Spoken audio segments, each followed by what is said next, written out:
আসসালামু আলাইকুম।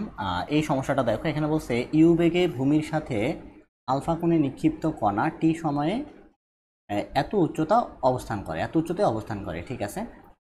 বৃহত্তম উচ্চতা এবং সেখানে পৌঁছার সময়। ঠিক আছে, তাহলে এটা আমাদের এইচ দিয়ে দিছে টি এর সাপেক্ষে, অর্থাৎ টি এর মাধ্যমে আমাদের এইচটা প্রকাশ করা আছে। তাহলে এখানে আমরা ধরি নি এইচটা, ধরি উচ্চতা h is equal to you sine alpha minus half g t square. এটা আমাদের এইচ এর মান দেওয়া। এখন বলে দিছে যে বৃহত্তম উচ্চতা এবং সেখানে পৌঁছার সময়, তাহলে এই এইচ এর বৃহত্তম মান।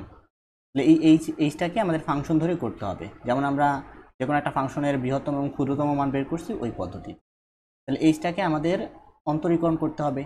এখন কার সাপেক্ষে দেওয়া আছে? দেখো এই টি এর সাপেক্ষে দেওয়া আছে, সময়ের সাপেক্ষে। তাহলে সময়ের সাপেক্ষে আমাদের এইচটাকে অন্তরীকরণ করতে হবে। চলো করি। তাহলে d h divided d t equal to, এখানে দেখো, আচ্ছা এখানে আমাদের একটা টি আছে, সরি একটা টি আছে, আমি একটু ভালো মতো লিখি। টি মাইনাস হাফ টি টি স্কোয়ার। তো এই পুরোটাকে আমরা যদি টি এর সাপেক্ষে অন্তরীকরণ করি তাহলে টিটা চলে যায়, এখানে থাকে ইউ সাইন আলফা, মাঝখানে মাইনাস। এই যে এই টু টি স্কোয়ারটাকে অন্তরীকরণ করলে টু টি পাওয়া যায়, টু আর টু কাটা, এখানে থাকবে কি শুধু জিটি। এই এখন এটাকে আমরা যদি, তাহলে এখন আমরা যদি এটাকে আবার অন্তরীকরণ করি টি এর সাপেক্ষে, তখন কি পাবো? D square H divided d t square equal to, দেখো এটা জিরো হয়ে যাবে আর এখানে হবে মাইনাস জি। এখন শর্ত মতে আমরা যদি বৃহত্তম বা ক্ষুদ্রতম মান বের করতে চাই তাহলে প্রথম ডেরিভেটিভের মান জিরো ধরে যার যে চলকের সাপেক্ষে করছি তার মান বের করতে হয়। তো চলো তাই করি। এখানে বৃহত্তম চরম মানের জন্য আর কি, বৃহত্তম বা ক্ষুদ্রতম মানের জন্য, বৃহত্তম বা ক্ষুদ্রতম মানের জন্য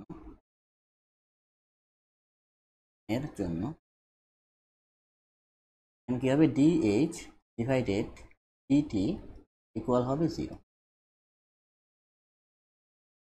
এখন মানটা বসায় দাও।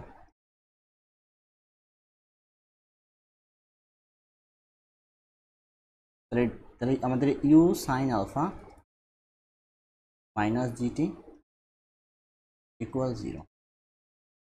এখান থেকে টি এর ভ্যালু যদি আমরা বের করি তাহলে U sine alpha divided G. এখন T equal to you sine alpha divided G এর জন্য D square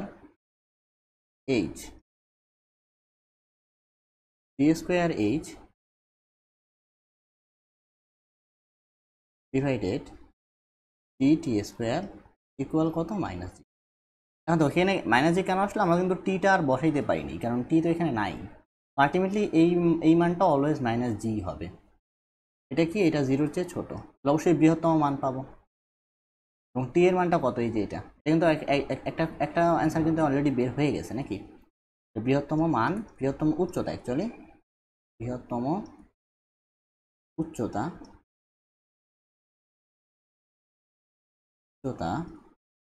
H max is equal, just এই টি এর মানটা মূল ইয়াতে বসায় দাও। U sine alpha into U sine alpha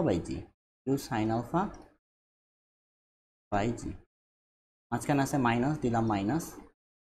মানে এখানে হাফ জি তারপরে টি স্কোয়ার। তো টি এর উপরে স্কোয়ার দেওয়া মানে এই যে U square sine square alpha, আর নিচে জি স্কোয়ার। এটা একটু ক্যালকুলেট করে দেখো, এখানে U square sine square alpha by G minus half U square sine square alpha by G, কারণ একটা যে কাটা। Ultimately half U square sine square alpha by G, বা বলতে পারি U square sine square alpha divided two জি।